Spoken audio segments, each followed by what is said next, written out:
Hello friends, today we're going to talk about behavior-driven development framework for QA automation testing. Let's first understand test-driven development versus behavior-driven development, because you need to understand a few basic concepts. So with Selenium and TestNG framework, we usually create page objects, utility classes, test cases, property files, reports, etc. So this is test-driven development. So if you're providing this particular framework, some non-technical people don't have any knowledge about this. Normally we create test cases from manual test cases. Only technical people can understand these test cases, and this is a problem. So there is a framework with which we can solve this issue, and the framework is called behavioral driven development framework.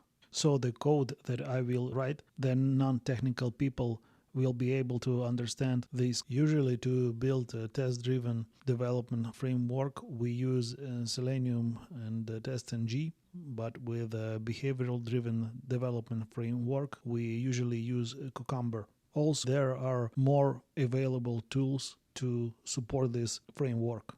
Also, with a test-driven development framework, we automate functional test cases, but with a behavioral-driven framework, we automate acceptance test cases. So these test cases will be defined by business people. So this is a basic difference between TDD and BDD. There is another important thing in this framework. Let me share a diagram. So in our development, we have a product owner or a product manager. It really depends on your company. So this person is responsible of defining requirements. In agile development, we call them epics and stories. So epics means it is usually a large requirements, and small requirements are stories. And product manager gets these requirements from customers. Then these requirements will be provided to QA team and developers. And QA team and developers should be able to understand these requirements. So a product manager is responsible for defining the requirements. The QA team is responsible for testing the requirements, and developers are responsible for implementing the requirements. But there is a big gap between technical people and non-technical people. So the question is how the product manager will know whether developers have implemented all the requirements. And the same way, how will they know QA team has tested all the requirements which a product manager had provided. So we can solve this issue with BDD framework. If we use this particular framework, product manager and other people, non-technical people, can understand whatever developers implementing and whatever QA team is testing. So to develop this particular framework, we will use a tool which is called Cucumber. So this is a basic background about BDD structure. Now let's create a new project. Let's go to IntelliJ IDEA, new project. Here we put BDD framework.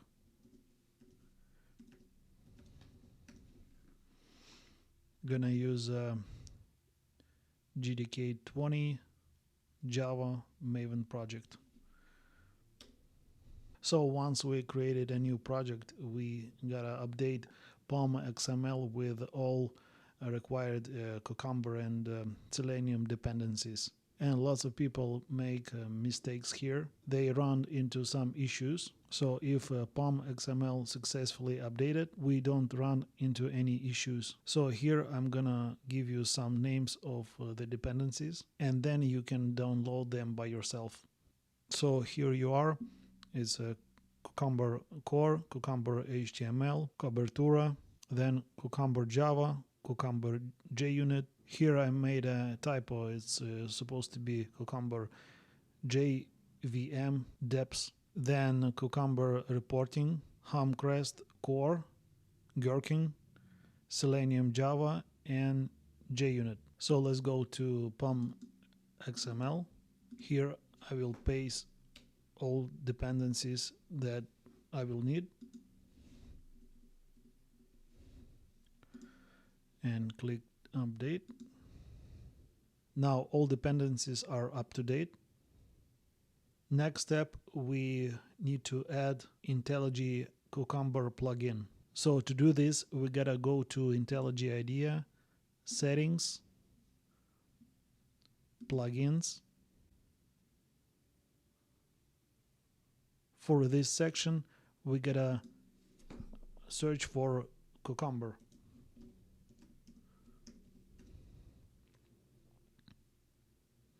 And here we have Cucumber for Java. Click Install. Now Cucumber for Java is successfully installed. Now we gotta restart IDE. Click Restart. Restart.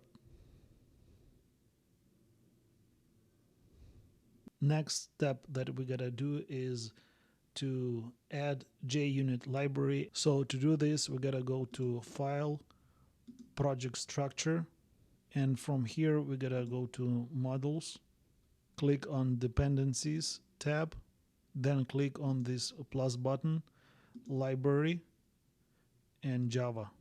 And here we gotta go to IntelliJ location. Wherever you install your project, you gotta go right over there. Go to Applications. So here search for IntelliJ IDEA. Here you will see the lib folder. Go to the lib folder. And here you will see more jar files. So select JUnit 4 and click Open. Click OK.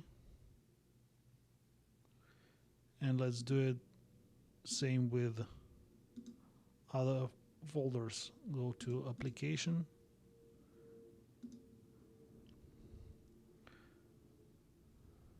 Bin, and let's go do it for JUnit. Open. OK. So from here just click OK, and now we're all set. Now before working on our project, I want to share a diagram. So this diagram is showing you end-to-end process of a behavioral driven development framework. So initially the first point in the framework is feature file. So this feature file has very simple English language. All test scenarios and test cases will be inside feature file in English language which everyone can understand. In this feature file we will use a Gherkin language where we use some keywords which are given, when, then, and end. So Gherkin is a language which contains certain numbers of keywords. So feature file is the entry point. This file can be created by anybody. A test engineer can create it, or a product manager, because this file is very simple, it's not technical. So here in feature file we have our steps like then, and for every steps we gotta write a corresponding method in step definition file, and inside of this method we gotta have Selenium code. We cannot miss any of these steps. So whatever steps you mention in feature file, like given, when, then, end, you must implement every step in step definition file. Next we gotta create test runner file, which is basically JUnit class. And here we gotta write some piece of code, and this particular type of class will execute of the feature file, and steps in the feature file will be read, and this step again will be used in step definition file. So this is a very important file. The steps execution will start over here, but we still can execute our feature file if we have it only one. But in case we have multiple feature files, we do need to have test runner file. In test runner file, we will specify the feature file location and step definition file location. So this is end-to-end process of behavior-driven framework. Now let's go back to our project. First step, let's create our feature file. So under our project, let's create a folder and we'll call it feature. In this folder, we're gonna create a new file and we will call it Google feature. So here we gotta write all the scenarios. So first I gotta specify the feature I will be testing, which is login into the application. Then I'm gonna put my first scenario. And the first scenario I'm gonna check is logo present on home page. So this is my scenario. I want to verify that the logo is present on my home page. And to check this, I gotta have multiple steps. And those steps we gotta include using Gherkin language. So first keyword is gonna be a prerequisite, which is given I launch Chrome browser. After the prerequisite, I'm gonna do the action, which is when I open Google homepage. Next, I have a verification, which is then, and I verify that the logo is present or not. Next keyword is and with a close browser. So the feature is login into the application, and scenario that you're gonna be testing is logo present on homepage. The given is gonna be I launch Chrome browser. When I open Google homepage, then I verify that the logo is present or not, and close browser. So these are keywords: given, when, then, and. And these statements are easy to read for anybody else. So non-technical people can understand this language. That is the reason that feature files can be created by anyone. All right. And later on you can write more numbers of features. Next, we gotta create a step definition file. So under test Java, we're gonna create new package and we'll call it step definition. Inside step definition, we gotta create new class and we will call it Google Steps.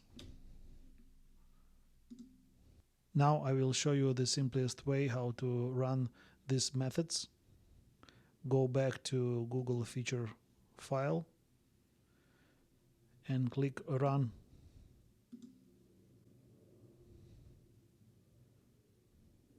After a while you will see the result and you gotta scroll all the way down. In here we can use these snippets below. These snippets will be created by default by Cucumber. But if it's not generated over here, we gotta create our methods manually in Google Steps file. So for now, I will just copy all these steps as is and gonna transfer them right over here. Now we can see the match. If we go back to our Google feature file, we have given I launch Chrome browser, and in our step definition file we have given I launch Chrome browser. So this gotta be match. Next step is all keys you gotta import from Cucumber class.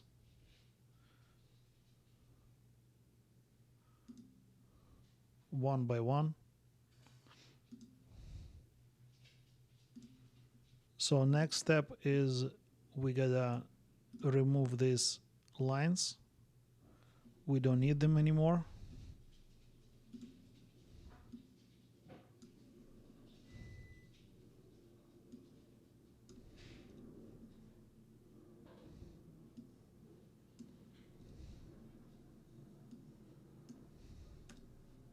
because we will need to write our own Selenium code in these methods. So next step, I'm gonna create WebDriver, import class. So in the given method, I'm gonna put some Selenium code, which is system set property WebDriver.Chrome.driver and the location of my Chrome driver. And this Chrome driver we gotta import. So now this step is implemented. The next step, we gotta open Google homepage. So we gotta put driver.get the URL of the application. Now this method will open the URL of the application. Next method we gotta use to verify if the logo is present or not. For this we gotta use our Selenium code, find element by XPath, and we gotta find our locator over here and write XPath. So this code is pointing to the image. Now we gotta verify if the image is present or not, and we gotta put dot is displayed. So this method will give you the status, and I'm storing this method in boolean equal to. Now I gotta verify the assert with the assert command. Import from JUnit, and it's gotta be assert equals true status. Now in the last method with the close browser, I gotta use driver.quit method. Now I implemented all steps that I defined in the feature file, which are given, when, then, and end. So this is how you gotta create the step definition file. Now we need to create test runner class. So in our test Java class, we're gonna create new package and we will call it test runner. In the test runner package, we will create a new class and we will call it test runner. So here we gotta specify run with cucumber class. So run with cucumber.class. And next step, we gotta define the cucumber option. Here we gotta specify where exactly my feature file is available and step definition file is available. So I use a keyword features equal to. So here is my feature file, right click and then copy path. I'm gonna copy path from here and paste it right over here, comma. And next we're gonna specify where our step definition file. For this we will use the keyword glue. So for this we will need to specify the package name, which is step def, and whatever step definition files it will be executing according our feature file. So only specify the step definition. So this is how you gotta write your test runner class. Now let's execute our test runner class. So right click, run test runner.